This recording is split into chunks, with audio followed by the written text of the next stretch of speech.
Жүніс пайғамбар қиссасы. Бір күні Алла Жүніс пайғамбарға Мосул шаһарына барып халқына иман үйрет деп бұйырды. Жүніс шаһарға келіп халыққа иман үйретуге кірісті. Алайда оның сөзіне ешкім құлақ аспады. Пайғамбар ел жұртына ренжіп қаладан кетіп қалды. Жүре-жүре бір теңіздің шетіне ілікті. Кемеге мініп сапарға шықты. Кенет қатты дауыл тұрып, қалың тұман торлады. Сол кезде кемедегі бір қарт: «Ау жарандар, бұл Құдайдың бізге жіберген зауалы. Арамызда Алланың әмірін тәрк қылған біреу отыр. Содан құтылмай, бұл апаттан аман қалмаймыз», деді. «Ол менмін», деді Жүніс пайғамбар. Оны танитын кісілер: «Уа пайғамбар, олай демеңіз, бізді бұл апаттан сіз ғана құтқарасыз», деп жалынды. Жүніс оларды тыңдамай суға секіруге әзірленді. Құдай Залуха атты балыққа: «Тез барып, құлым Жүністі жұт та қарныңда саламат сақта. Байқа, аманатқа қиянат қылма», деп әмір етті. Балықтың Алланың әмірімен келгенін білген пайғамбар «Бісміллә» деп өзін балықтың аузына атты. Сол сәтте Құдайдың құдіретімен балықтың қарны мөлдір затқа айналып, сыртқы әлем айнадай көрініп тұрды. Жүніс біресе жылап, біресе күліп тұрған бір кісіні көрді. «Бұл кім?» деп сұрады. «Жәбірейіл періште. Бұл ібіліс малғұн, момындар тәубе қылса жылайды, күнә қылғандарға қуанып күледі», деді. Бір кезде адамның 62 тамырын иітіп, жан жүрегін елжіретер керемет әуез естілді. Пайғамбар: «Бұл ненің даусы?» деді. Періште: «Бұл балықтардың зікірі, олар Тәңірі тағаланы толассыз пәктеп, оған мақтау айтуда», деді. Жүніс Құдайға тәубесін күшейтіп, Аллаға көп мадақ айта бастады. Жүніс осындай халде 40 күн жатты. Ұлы Алла хикметімен қалаған құлдарын 40 күн оңаша қамап, рухани дәрежесін өсіретін сүннеті еді. Жәбірейіл періште балыққа: «Енді Жүністі шығар», деді. Сонда балық: «Я, Жәбірейіл, менің бір датым бар», деді. «Датың болса айт». Жүніс қарнымда жатқан кезде үнемі Алланы ұлықтаушы еді. Оның әсем даусынан тұла бойым нұрланып, жаным жай табатын. Дәрежемді басқа балықтардан артық еткен ұлы Аллаға бұл бақытты ұрпағыма да нәсіп қылса деп тілеймін. Сонда Алла тағала: «Болсын тілегің, ұрпағың менің достарыммен дос болады», деді. Залуха Жүністі жағаға шығарды. Жүніс 40 күн ас ауқат ішпегендіктен қуаты қалмады. Ол қайың ағашының түбіне барып саялады. Қолымен діңін сипап еді, одан тәтті шырын шықты. Қайың діңгегінен тамған нәрді ішіп, есін жинады. Содан бастап қайыңға кие дарып, одан қуатты шырын пайда болған екен.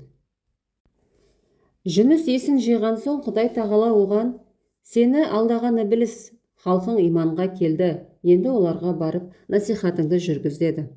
Сөйтіп пайғамбар қайтадан Мосулға келді. Шаһарға жақын қалғанда бір қойшыны көрді. Оған: «Ей, мейірбан қойшы, бір жұтым айран берші», деді. «Бір жұтым емес, бір тостаған берер едім. Жүніс пайғамбар елден кеткелі малдың бәрі суалды», деп мұңайды қойшы. Пайғамбар отыра қалып бір қойдың жонын сипап еді, сүт бұлақтай ақты. Оны мейірі қанғанша ішіп қойшыға: «Бар, Жүніс пайғамбар оралды деп сүйінші сұра», деді. Патша халықты ертіп Жүністің алдынан шықты. Оны алтын ерге отырғызбақшы болды. Бірақ ұлық болса да кішік болуды ұмытпайтын Жүніс алтын ерге отырмай шаһарға жаяулап кірді. Пайғамбар жұртқа рухани ілім үйретіп, мағыналы тіршілікке бет бұрды. Ұлы Алла Залуханың ұрпағына да зор дәреже нәсіп етті. Жүсіп пайғамбар теңіз жағасында жалаңаш тұрып дәрет алып шомылғанда қаптаған балық қалқалап, пайғамбардың денесін тірі жанға көрсетпеді. Сүлеймен пайғамбардың жүзігін де жоғалтпай аман сақтаған Залуханың ұрпағы еді. Қызыр атаның қиссасы. Қызыр атаның есімі жасыл деген мағынаны білдіреді. Басқан жері гүлденіп, жасыл желекке бөленетін болғандықтан оны осылай атаған. Ата-бабаларымыз жолаушыны аттандырып тұрып, ойда Ілияс пайғамбар, қырда Қызыр пайғамбар, қарағыма көз салау деп тілек тілеген. 4 құбыласы сай кісілерді бақ қонып Қызыр дарыған дейді. Ғұмырында бір рет Қызырға кездесіп, оның батасын алған адам бақытты болады. Ол әр күн сайын жер жүзін түгел шарлап өтеді. Оның табаны тиген жерге береке дарып, мамыражай тіршілік орнайды екен. Татар дәмі жұтар суы таусылған соң Әзірейіл періште Алланың әмірімен Қызырдың жанын алмақ болды. Сонда Қызырдың екі көзінен 6 тарам жас ағып жылайды. «Әй Қызыр, неге жыладың? Өлімнен қорқасың ба?» деп сұрады періште. Қызыр: «Жоқ, қорқпаймын. Өлсем Құдайды мақтаудан тыйылып, адамдарға жақсылық жасаудан мәңгілікке айырыламын», деді. Ұлы Алла: «Қызыр рас айтады, оның осы адал ниеті үшін оған ақырға дейін ғұмыр бердім», деді. Ұлы Алла оған шексіз ілім берді. Ол Құдайдың рұқсатымен әулие әмбиелерге ілім үйретті. Қызыр бірде Қожа Ахмет Яссауиге қонаққа келеді. Яссауи шәкірттерін отынға жұмсады. Жолда жаңбыр жауып әкелген отынның бәрі су болып, бықсып жанбады. Сүлеймен есімді шәкірттің ғана отыны құрғақ екен. Асты соның отынымен пісірді. Қызыр: «Ұлым, сенің шөпшегің неге құрғақ?» деді. Бала: «Мен отынды шапаныммен орап су тигізбей әкелдім», деді. Баланың зеректігіне риза болған Қызыр: «Балам, сенің атың хакім болсын, Алла саған хикмет берсін», деп бата беріп, оның аузына түкірді. Содан бастап Сүлеймен хикметке жүйрік болды. Құранның мағыналы сырларын өлеңге қосып жырлады. Ел жұрт оның хикметтерін жаттап, Құранға сауаты ашылды. Содан бері сыйлы қонақтарға сәбидің аузына түкірту дәстүрі пайда болды. Жақсыдан шарапат, жаманнан кесапат деген сөз осыдан қалыпты. Закария пайғамбар қиссасы. Бір патшаның қызы сұлу болыпты. Ол Мысырдың перғауындарына ұқсап, өз қызына өзі үйленгісі келеді. Сөйтіп Закария пайғамбардан рұқсат деген пәтуа сұрайды. Закария: «Шариат бойынша өз қызына көңілі түскен адамды Құдай қарғайды. Елді бүлдіріп адамды аздырасың», деді. Дегені болмаған патша оның соңына түсті. Жалдамалы жендеттер Закария орманда оңаша келе жатқанда өлтірмек болды. Закария қашады. Шаршаған соң емен ағашына келіп, «Мені залымдардан жасыр», деп әмір қылды. Ағаш қақ айырылып, пайғамбар ішіне тығылды. Бірақ шапанының бір ұшы сыртта көрініп қалды. Бір сауысқан ұшып келіп, шапанның ұшын шықып көрсетті. Дұшпандар таң қалып, шарасыз тұрып қалды. Ібліс адам бейнесінде келіп, ағашты арамен кесуге кеңес берді. Амалы қалмаған Закария: «Я Алла, залымдардан құтқар», деп жалынды. Алла: «Закария, сен пайғамбарлығыңа сеніп, ағаштан көмек сұрадың. Мұның қателік болды. Енді зікір айтқан халде ажал табасың. Болмаса, имансыз кетесің», деді.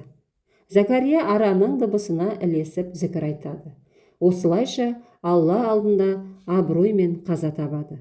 Содан бері зикір арра тағаты Закариядан қалған екен. Ғайса пайғамбар қиссасы. Қубас немесе жымжымақ хикаясы. Ғайса пайғамбар жолда жатқан бір қубасты көтеріп, оның иесімен тілдескісі келді. Алладан: «Я Алла, мына қубасқа тіл бітір, кім екенін білейін», деп сұрады. Алла қубасқа тіл бітірді. Ғайса: «Әй қубас, еркексің бе, әйелсің бе? Жайыңды баянда», деді. Қубас: «Затым ер, бір заманда Шам шаһарының патшасы болдым», деді. «Патша болсаң, неге алтыннан мазарың жоқ? Сүйегің неге шашылып жатыр?» «Әй Ғайса, өлген соң патша да бір, пақыр да бір екен. Қабірстанда мазарыңа ешкім қарамайды. Ел жұрты ұрпағы еске алып, соңынан дұға жолдайтын әруақтың ғана жағдайы жақсы болады екен. Бұл күйге қалай түстің? Мен Шам шаһарының патшасы едім, менен бәрі қорқатын. Айтқаным өтіп, айтқаным тиіп тұрды. Даңқым жер жарды. 100 000 қолым, 4 000 уәзірім болды. Мыңдаған тазы жүгіртіп, 100 сұңқар салдым. Жеңбеген жауым, алмаған қамалым қалмады. Халқыма әділ болдым, оларды тойындырдым, сән салтанатқа қарық қылдым. Бір күні аңнан келе жатып, жас тоқалымның үйіне түстім. Шай үстінде бір мүсәпір қайыр сұрап босағада тұрды. Тоқалым тырысқан соң қабағына қарап, мүсәпірді қуып жібердім. Ертесіне үстіме жара шығып, бүкіл денемді басып кетті. Барлық емші балгерді алдырттым, ем қонбады, шипа дарымады. Ажал сағаты соқты. Әзірейіл де жетті. Түрі сұсты екен. Табаннан тартып шыбын жанды мұрыннан суырды. Жан шығарда көз алдыма баяғы қайыршы келді. Кеселдің неден екені сонда бірақ түсіндім. Өкіндім, бірақ кеш еді. Ертесіне қабірге қойылдым. Көрге екі періште кірді. «Ей бейбақ, не жинағаның бар?» деп сұрады. Зәулім сарайымды, мал мүлкімді көрсете алмадым. Дүние мүлік пәни жалғанда ғана сесекен. Бар жасаған игі амалымды сауап садақамды алдарына тостым. Олар таразының бір басына қайыр садақамды, екінші басына қайыршының наласын салды. Кісі наласы ауыр тартты. Екеуі екі аяғымнан сүйреп тозаққа тарта жөнелді. Мен олардан: «Дүнияда халыққа көп жақсылық жасадым, талай малымды елдің игілігіне жараттым, не үшін сауабы жеңіл тартты, Алланың әділдігі қайда?» деп шыңғырдым. Олар: «Я, жақсы істерің көп екен, бірақ салмағы жоқ. Себебі көпке көмегің тигенмен көп ішінде мақтанып айтыпсың. Сол істерің үшін нәпсің мақтау тілеп, бодау дәметіп тұрады екенсің. Міндетсінген мінезің сауап істердің салмағын жойған», деді. Ақырында мақтаншақтықтың кесірінен тозақтан бір-ақ шықтым, деді Қубас. Ғайса: «7 тозақты көрдің бе? Кімдер жатыр?» деп сұрады. Біріншісі Аужа деген тозақ. Онда бақытсыз пенделермен таныстым. Хақтың іліміне, Алланың пайғамбарына мойынсұнбаған залымдар ішінде толып жатыр. Олар Аужада мәңгі бақи зар илеп иттей ұлып тұр. Екінші Шақыт деген тозақ. Шақыт кедейдің малын ұрлаған бауескелер мен зинақор арсыздарға арналған. Олар қанды көлде мәңгі бақи тұншығып жатады. Үшіншісі Нақбыр деген тозақ. Ол ата-анасын, аға қарындасын, туған бауырларын сыйламаған тас бауырлардың мекені. Төртіншісі Рысат. Онда кісі бағын көре алмаған күншілдер, жақсыға жала жапқан өсекшілер азап тартады. Олардың тілдерін отқа қариды. Бесіншісі Ләзит. Ол жеке басының рахаты үшін елді алдап, арам байыған 200-ді діндарларға арналыпты. Алтыншы Кәтім деген тозақ. Ол шұңқырда жалған айтып, пара алған әкімдер мен адамды нақақ соттаған қазылар және момынға қиянат қылған залымдар қамалыпты. Жетіншісі Жаһаннам. Жаһаннам басынан сөз асырмайтын тәкаппарлар мен момынның көңілін қалдырған мүсәпірді жәбірлеген адамдарға арналған тозақтың түбі екен. Мені сонда тастады. Сондан бері астымда от, жегенім шоқ, ішкенім қанды ірің деп жылап қоя берді. Ғайса Қубасты аяп: «Я Алла, рұқсат етсең, мына Қубасты қайта тірілтейін, қателігін түсінді, жаңа өмір бастасын», деді. Алла рұқсат етті. Қубас тіріліп, адамға айналды. Ғайса: «Енді қалай өмір сүресің?» деп сұрады. Ол: «Өле-өлгенше тірі жанға қуаныш сыйлаумен өтемін, елге риясыз қызмет етемін», депті.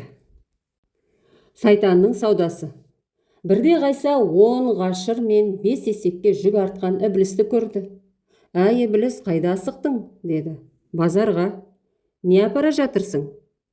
«10 қашыр мен 5 есекке артқан жүгім бар. Жүгің тым көп екен, сатып үлгересің бе?» «Менің тауарымның қаны жерге тамбай тұр, пышақ үстінен сатылып кетеді». «Сонша қат болатындай не қылған зат ол?» «Бір есекке өтірік пен жалғанды арттым. Екінші есегіме айла мен қулық сұмдықты теңедім. Үшінші есектің сандығында зорлық зомбылық жатыр. Енді біріне күншілдік артылған.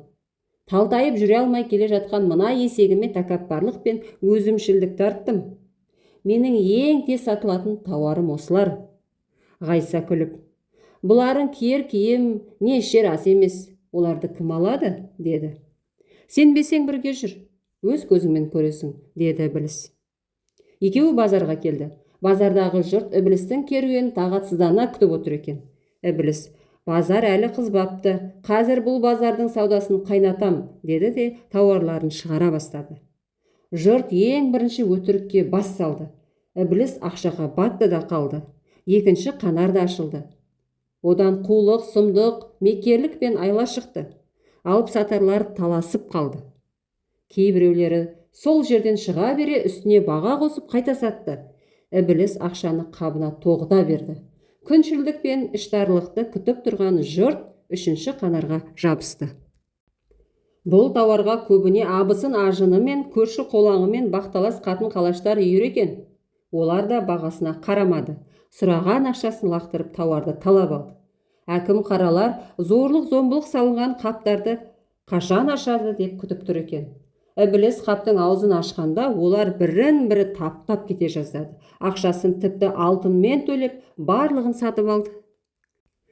Ібіліс Ғайсаға қарап, 5-ші қапта ең қымбат тауар жатыр деді. Ғайса, ол не бар? Онда не бар деп сұрады. Онда тәкаппарлық пен өзімшілдік жатыр. Оны кім алады? Қуыс кеуде сауатсыз, өмірде жолы болмаған дарынсыз, кеудесі нас надандар осы тауардың құлы деді. Дегенше 5-ші қапта ашылды. Тауар сыртқа шашылды. Кілең қуыс кеуде надандар лап берді. Тауардың бағасы сол жерде қымбаттап бара жатса да, алушы азаймады. Керісінше жетпей қалып, арты талас төбелеске ұласты. Мына сұмдықтан шошынған Ғайса, «Әй малғұн, тауарың бітті ме?»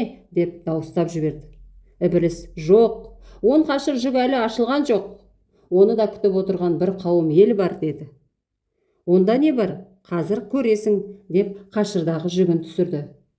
Онда бос сөз, дарақы, күлкі, даңғаза, той, мәнсіз, әзіл, сауық, сайран, өсек, аяң, мақтаншақтық, ысырапшылдық, жағымпаздық, еріншектік, жалқаулық, салақтық бәрі толып жатыр екен. Әп сәтте алушы жұрттың қарасы да көбейіп кезекке тұрды. Ғайса жағасын ұстап, «Ібіліс, сенің тауарыңа қызықпайтын адам бар ма?» деп сұрады. Ібіліс, «Өкінішке орай ондайлар да бар» деді. «Кімдер?» «Жүрегі таза момындар, мен оларды еш қызықтыра алмадым» деп күрсінді Ібіліс. Ғайса базардағы жұрт үшін Құдайдан кешірім тіледі де, жүрегі таза момындарды іздеп базардан шығып жүре берді. Өлі риза болмай тірі байымайды. Бір күні Ғайса моланың жанынан өтіп бара жатып, қабірдегі әруақтарды көрді. Олар жиналып жақсы сұхбат құрып отыр екен. Ішінде бір әруақ басы салбырап, көңілсіз отырды. «Ғайса, сенің неге көңіл күйің жоқ? Басқалар бүгін шат-шадыман отыр ғой» деді. Олардың ұрпақтары ата-аналарын есіне алып дұға жасады, садақа таратты. «Мені ешкім есіне де алмады» деді. Ғайса, «Артыңда тұяқ қалып еді» деді. «Бір балам бар, бірақ оның жағдайы жоқ» деді. Ғайса ол баланы іздеп табады. Ол бір асханада ыдыс жуады екен. Ғайса оған, «О дүниеде әкеңнің ахуалы нашар, әкеңе дұға жасап, артынан садақа бер» деді. Ұлы, «Шамам жетпейді, күн көрісім қиын» деді. «Бір амал жаса, ұлы Алла ниетке береді, итке жуынды берсең де садақа ата» деп Ғайса кеңес берді. Ұлы садақа бермекке ниет етті. Ол сол күні кешке асханада қалған қиқым қалдық пен жуындыны жинады.